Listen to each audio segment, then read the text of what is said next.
The Kimberly-Clark Mickey transgastric jejunal feeding tube provides for simultaneous gastric decompression and drainage and delivery of enteral nutrition into the distal duodenum or proximal jejunum. Suggested radiologic placement.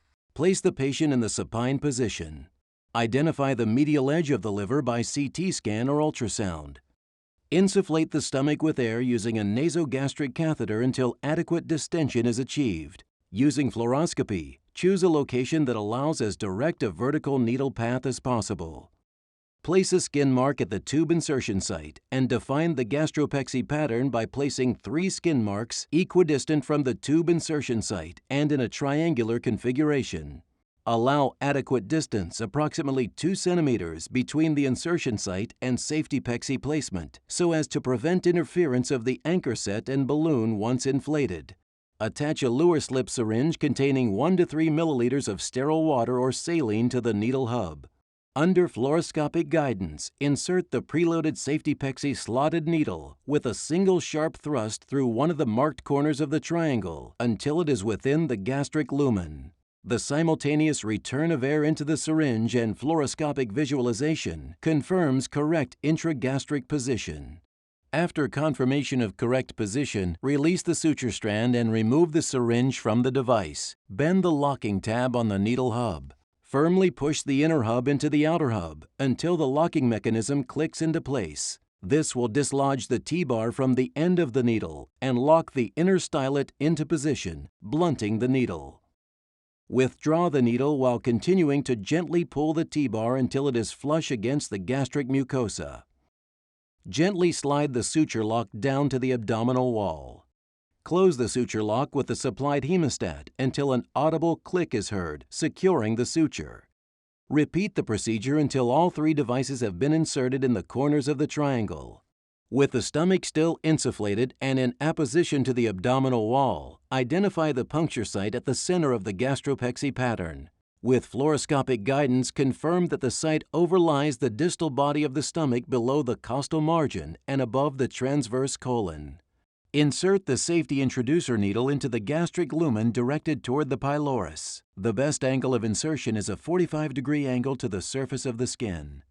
Use fluoroscopic visualization to verify correct needle placement.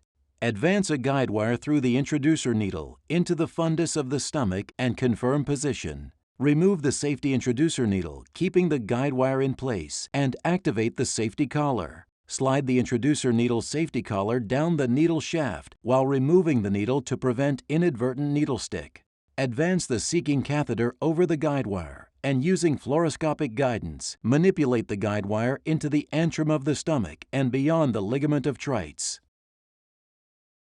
Inject contrast and confirm the advancement of the seeking catheter and guide wire rests approximately 10 to 15 centimeters beyond the ligament of Treitz.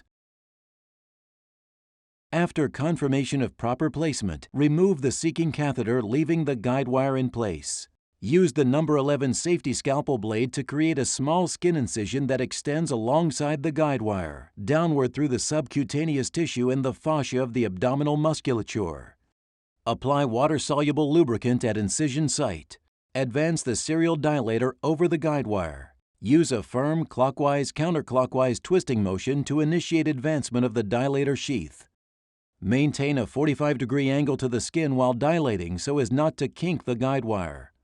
While holding the serial dilator stationary, grasp the next dilator sleeve and with a slight clockwise-counterclockwise twisting motion, advance the next dilator into the stoma tract. Slide the segment forward until a physical stop is felt. Advance the red color-coded sleeve through the stoma tract and into the stomach. Moisten the tip of the stoma measuring device with water-soluble lubricant. Remove the dilator, leaving the guide wire in place and place on a clean surface. Advance the stoma measuring device over the guide wire, through the stoma tract and into the stomach. Fill the Luer slip syringe with 5 milliliters of sterile or distilled water and attach to the balloon port. Inflate the balloon. Pull the device toward the abdomen until the balloon rests against the inside of the stomach wall. Slide the plastic disc down to the abdomen and record the measurement proximal to the disc. Add an additional 4 to 5 millimeters to the measured shaft length to ensure a proper fit post-tube placement. Record the final measurement. Remove the water in the balloon and the stoma measuring device, leaving the guide wire in place. Resume dilation by advancing the dilator over the guide wire, through the stoma tract and into the stomach. Continue dilation until all dilator sleeves have been advanced. Twist the dilator hub to release the peel-away sheath from the dilator. Lubricate the exterior of the peel-away sheath with a water-soluble lubricant and advance the sheath through the tract and into the stomach.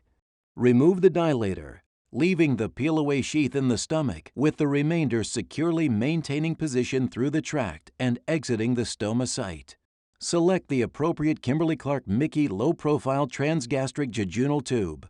Using the Lure slip syringe contained in the kit, inflate the balloon with 5 milliliters sterile or distilled water through the balloon port. Remove the syringe and verify balloon integrity by gently squeezing the balloon to check for leaks. Visually inspect the balloon to verify symmetry.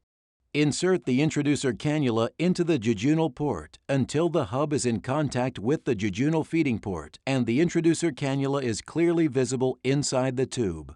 The introducer cannula opens the one-way valve and protects it from damage by the guide wire. Reinsert the syringe and remove all the water from the balloon. Use a catheter tip syringe and flush water through both the jejunal and gastric ports to verify patency. Advance the tube over the guide wire until the proximal end of the guide wire exits the introducer cannula. Peel the sheath down to skin level. Hold the introducer hub and jejunal feeding port while advancing the tube into the stomach. After the tube has been advanced through the peel-away sheath and is in position in the stomach, peel the sheath away from the tube.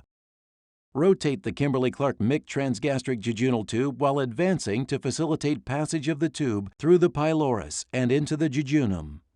Advance the tube until the tip of the tube is 10 to 15 centimeters beyond the ligament of Treitz and the balloon is in the stomach. Ensure the external bolster is flush with the skin. Using a Lure slip syringe, inflate the balloon. Remove the guide wire through the introducer cannula while holding the cannula in position. Remove the introducer cannula. Verify proper tube placement radiographically to avoid potential complication such as bowel irritation or perforation, and ensure the tube is not looped within the stomach or small bowel.